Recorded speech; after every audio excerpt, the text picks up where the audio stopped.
हाय everyone, मैं Shobhita. Welcome to my channel शोभिता's vlogs. अगर आपने अभी तक मेरे चैनल को सब्सक्राइब नहीं करा है तो प्लीज़ सब्सक्राइब करना और बेल आइकन को प्रेस करना तो बिल्कुल भी मत भूलना, so that you keep getting notifications for my upcoming videos. So आज हम चलते हैं एंटरटेनमेंट की दुनिया की तरफ और बात करते हैं कुछ टीवी पे आने वाले डेली सोप्स के बारे में। सीरियल्स, इनको हम सीरियल्स कहते हैं क्योंकि ये बहुत सारी सीरीज़ में चलते हैं और कुछ तो सालों से चल रहे हैं। जैसे ये रिश्ता क्या कहलाता है स्टार प्लस का, तो शायद 15 या 16 सालों से चल रहा है। पर जनरेशन लीप होता, हर जनरेशन में एक नए कैरेक्टर, एक नहीं सारे मोस्टली नए कैरेक्टर्स आ जाते हैं, कुछ को छोड़ के जो ओल्ड वंस होते हैं उनको छोड़ के, तो हर कुछ नया जैसा लगता है। ये जो सीरियल्स होते हैं हम इनसे बहुत ज़्यादा कनेक्टेड फील करते हैं क्योंकि कहीं ना कहीं ये हमारी लाइफ की रियलिटीज़ पे बेस्ड होते हैं। मैं तो बहुत कनेक्टेड फील करती हूँ और बहुत इमोशनली कनेक्टेड हूँ मैं इनके साथ। जब वो लोग रोते हैं तो मैं शायद उनसे ज़्यादा रोती हूँ, और जब फैमिली में किसी की डेथ होती है तो ऐसा लगता है अपनी ही फैमिली में कुछ हुआ है, और वही सेम इमोशंस होते हैं। पर कई बार कुछ चीज़ें अनरियलिस्टिक ऐसे हो जाती हैं उसमें जो कि हमारे रियल लाइफ में नहीं होती हैं, रियल वर्ल्ड में नहीं होती हैं।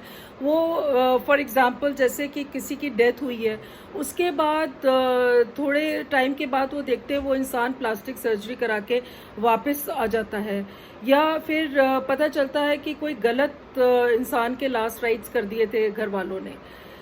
तो आई विश हमारी रियल लाइफ में भी ऐसा ही होता और हमारे कुछ जो अपने चले गए हैं वो इसी तरह से वापस आ जाते हैं हमारे पास, जो हमें इन सीरियल्स में देखने को मिलता है।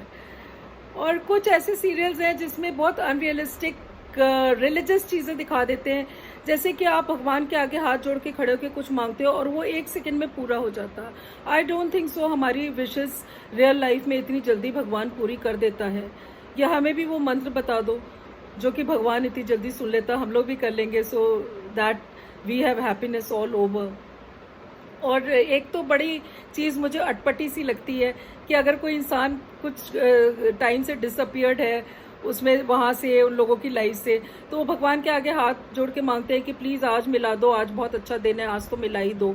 तो जैसे ही वो पलटते वो इंसान उनके सामने खड़ा होता है। Wow, that's great. या उनको किसी चीज़ का क्लू चाहिए, जैसे मैं एक सीरियल देख रही थी, उसका एक एपिसोड था, उसके एक एपिसोड में ये था कि लाइक वो जो फीमेल कैरेक्टर है वो खड़े होकर मांगती लड्डू गोपाल जी प्लीज़ मुझे उस चीज़ का थोड़ा इशारा कर दो कि क्या है। तो उसी समय वहाँ पर एक पेपर रखा होता है जिसपे वो क्लू होता है, और वो कहीं से एक टेबल फैन चल जाता है और वो पेपर आके उसके मुँह पे चिपक जाता है ताकि उसको क्लू मिल जाए। और चलिए ये सब तो ये तो ऐसी बातें हैं जो कि चलो हमें एक्सेप्टेबल है और हम we keep watching these serials. और कई सीरियल्स जो हैं जो फीमेल कैरेक्टर्स के चारों तरफ ही रिवॉल्व करते हैं, उसमें फीमेल कैरेक्टर्स को बहुत ही स्ट्रांगली पोर्ट्रे करा है। कई बार इतना स्ट्रांग दिखा देते हैं कि वो बदतमीज़ी की हदें पार करती हुई नजर आती हैं, और कई बार फीमेल कैरेक्टर को इतना वीक दिखाते हैं, इतना मीक एंड माइल्ड, इतना सबड्यूड, इतना सेक्रीफाइसिंग कि वो अपना हस्बैंड तक सेक्रीफाइस कर देती है। कि इतना भी आप किसी को मत फीमेल कैरेक्टर को गिराओ, और उसको वो she keeps on taking those that all the garbage from her best friend, जिसके लिए वो सारे सेक्रीफाइसेस कर रही है। तो इतना भी आप किसी फीमेल कैरेक्टर को मत गिराओ कि it seems like a slap on the face of feminism. आजकल का तो टाइम है कि like women they raise voice against the bad things done against them, against the atrocities inflicted on them.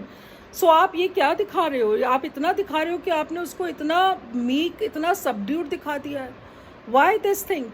So खैर हम एक्सेप्ट कर लेते हैं कि हम उसमें देख रहे हैं, पर ये थोड़ा सा एक फीमेल जो होती है ईगो वो हर्ट होती है, एक हर्ट होती है फीमेल ईगो। इसको लगता है कि आजकल का टाइम कितना आगे बढ़ रहा है, पर हम ये सब चीज़ें क्या देख रहे हैं? कहाँ हैं ऐसी लड़कियाँ? दुनिया के किस कोने में छुपी हुई हैं? मैं तो नहीं जानती किसी ऐसी लड़की को जो इतनी सेक्रीफाइसिंग, इतनी मीक माइल्ड एंड इतनी सबड्यूड हो सकती है। अगर आप जानते हैं तो प्लीज़ कमेंट बॉक्स में बताना मुझे भी। I would like to meet that person, I would like to meet that girl जिसमें इतना सेक्रीफाइसिंग, जिसका नेचर है। सो चलिए अब हम लोग देख रहे हैं, we accept it as it comes. तो ये एक एंटरटेनमेंट की दुनिया है, keep watching it, it's a good time pass, और ये हमारे माइंड को कई बार फ्रेश कर देते हैं। पर कई बार देखिए गुस्सा भी आता है कि किस हद तक ले जा रहे हो, ख़त्म भी कर दो अब इसको। कई बार ऐसा लगता है जैसे रियलिटी खुलने लगी है, सामने आने लगी है आपके, और सब कुछ है, पर बाद में पता चलता है ना, ब्लिंक ऑफ एन आई कि ये तो सारा वो इमेजिन कर रही थी, तो सपना देख रही थी, उसका इमेजिनेशन था ये सारा कुछ। तो चलिए चलता है, ये हमारा टीवी वर्ल्ड है, तो हम इसको देखते हैं, देखते रहिए और इन्जॉय करते रहिए, आपके लिए अच्छा टाइम पास है। सो अगर आपको मेरा ये वीडियो अच्छा लगा तो इसको प्लीज़ लाइक करना और चैनल को सब्सक्राइब करना। Bye and have a nice day till we meet till we meet again in the next vlog. Thank you and take care.